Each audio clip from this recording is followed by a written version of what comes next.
Olá pessoal, tudo bem? Meu nome é Antônio Kozikowski, eu sou professor de Direito Constitucional e advogado atuante na área de Direito Administrativo e estou aqui para falar sobre a teoria brasileira do habeas corpus.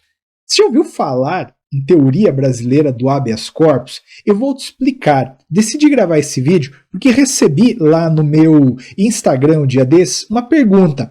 Professor, boa noite. Eu estava estudando questões da CESP e vi uma questão falando sobre a teoria brasileira do habeas corpus, uma questão de concurso de cartório. Não entendi o que é essa teoria. Pode me explicar, por favor? Obrigada. Sem dúvida alguma. Vou explicar aqui. E, inclusive, né, se você tiver dúvida, me aciona lá no Instagram, se inscreve aqui também no canal, comenta, dá uma força. Meus contatos estão todos aí na descrição do vídeo. Já é feriado, dia de finados, estou aqui gravando esse vídeo para esclarecer uma dúvida que já caiu em prova, né? Veja comigo aqui a questão. Eu não vou responder inteira a questão, mas era uma questão de titular de serviços de notas e de registros que trouxe um item C. Pela teoria brasileira do habeas corpus, o remédio constitucional do habeas corpus é utilizado sempre que o indivíduo sofrer ou se achar em iminente perigo de sofrer violência ou coação por ilegalidade ou abuso de poder. O que é a teoria brasileira do habeas corpus? Veja só, o habeas corpus é um remédio constitucional dos mais antigos. Para mim foi o primeiro que se afirmou na história. Lá na Magna Carta Libertatum já havia indicador de habeas corpus, mais tarde houve na Inglaterra o Habeas Corpus Act, e em todos os documentos que eu citei, o habeas corpus estava posto como uma garantia do direito de locomoção. Você aprendeu assim, né? O habeas corpus é um remédio constitucional que serve para tutelar a liberdade de locomoção.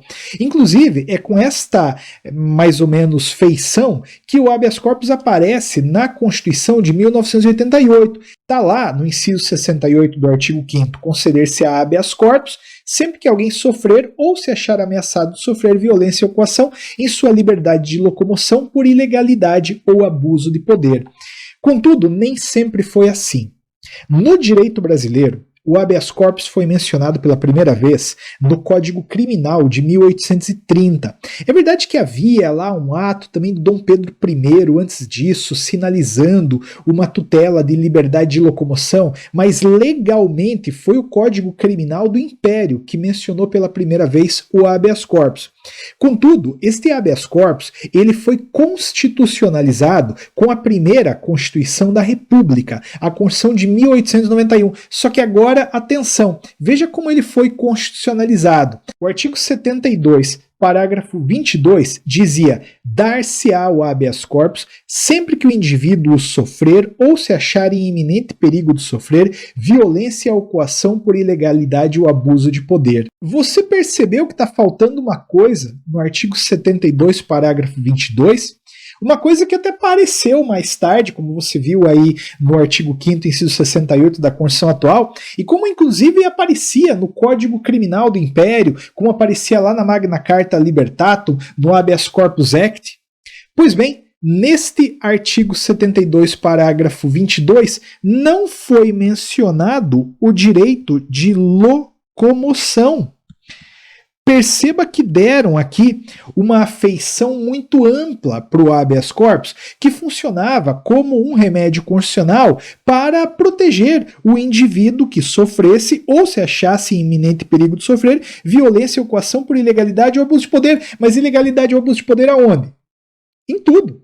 É bem verdade que lá, na ocasião, houve uma divergência doutrinária e alguns doutrinadores falaram que realmente o habeas corpus servia só para locomoção. Só que, contudo, como não estava expresso aqui a locomoção, muitos doutrinadores acabaram citando que o habeas corpus servia para tudo. E aí o sujeito era preso e impetrava um habeas corpus. O sujeito precisava lá anular uma autuação tributária, entrava com habeas corpus. Prenderam a mercadoria, entrava com habeas corpus. Queria fazer o que fosse para proteger direito violado por autoridade pública, ele manejava um habeas corpus. E isso passou a ser, em certa medida, referendado por uma doutrina forte da época e com um certo acolhimento jurisprudencial. E foi aí que surgiu a teoria brasileira do habeas corpus. Embora o habeas corpus tenha nascido como um remédio constitucional ou como uma ação, né, porque lá atrás, obviamente, na Magna Carta nos falava em remédio constitucional, Ele surgiu como uma garantia, como uma ação para proteger a liberdade de locomoção, mas com a constitucionalização dele em 1891, na verdade, ele passou a servir para tutelar qualquer direito violado com ilegalidade ou abuso de poder por autoridade pública. E assim, a coisa permaneceu por longos anos. Houve uma correção dessa distorção com a grande reforma promovida pela Emenda Constitucional número 3 de 1926, que deu ao parágrafo 22 do artigo 72 uma nova redação, agora mencionando de forma expressa a liberdade de locomoção. Olha lá, dar-se-á o habeas corpus sempre que alguém sofrer ou se achar em iminente perigo de sofrer violência por meio de prisão ou constrangimento ilegal em sua liberdade de locomoção. Esse monte de letra duplicada aí não é erro de digitação, tá, né? Não vai me discutir aí por causa disso. Isso aí era a redação lá da Constituição de 1891. Então, acabou havendo uma correção. Aquele habeas corpus, que pela teoria brasileira do habeas corpus servia para tutelar qualquer direito violado, na verdade passou a ser agora destinado apenas e tão somente para a violência na liberdade de locomoção. Só que a gente vai prosseguir, porque esta diminuição do tamanho do habeas corpus acabou deixando um hiato, porque aí as pessoas falavam, e agora? Eu quero anular aquela autuação tributária. O que eu faço? É simples, Antônio, era só impetrar um mandado de segurança. Pois bem, na época, em 1926, não tinha mandado de segurança. Mas foi para atender justamente este vazio deixado pela correção daquela falha, talvez, da Constituição de 1891, que em 1934, Constituição seguinte, foi inserido o artigo 113, dizendo que dar-se-á mandado de segurança para a defesa do direito certo e incontestável, ameaçado ou violado por ato manifestamente inconstitucional ou ilegal de qualquer autoridade. E hoje, inclusive, talvez para deixar bem claro tudo isso, o artigo 5º, inciso 69 da Constituição, fala que cabe mandado de segurança para proteger direito líquido certo não amparado por habeas corpus ou habeas data.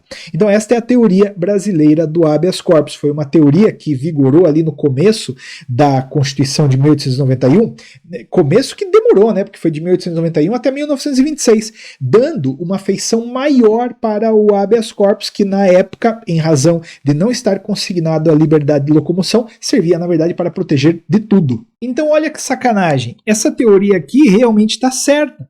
Pela teoria brasileira do habeas corpus, o remédio constitucional do habeas corpus é utilizado sempre que o indivíduo sofrer ou se achar em iminente perigo de sofrer violência ou coação por ilegalidade ou abuso de poder. Um monte de gente deixou de responder na ocasião porque não estava mencionado aqui, neste item, o direito de locomoção. Falar, isso é pegadinha de examinador com coração peludo, isso aí é falso. Mas não era, porque a teoria brasileira do habeas corpus efetivamente autorizava o uso do remédio constitucional para situações diversas da violação na liberdade de locomoção. E aí, você sabia dessa? Isso aqui é bacana, hein, cara? Cai aí numa prova discursiva de magistratura, defensoria, promotoria, vai saber. Então, deixa aí o seu like, comenta, encaminha para alguém, dá uma forcinha aí o canal. Aqui tá, eu faço tudo aqui, tô aqui produzindo, editando, vou editar esse vídeo daqui a pouquinho. Legal aí ter o seu carinho, tá legal? E sou muito grato para todo mundo que me segue. Deixo aqui um especial reconhecimento para todo mundo que prestigia aí meu trabalho, tá?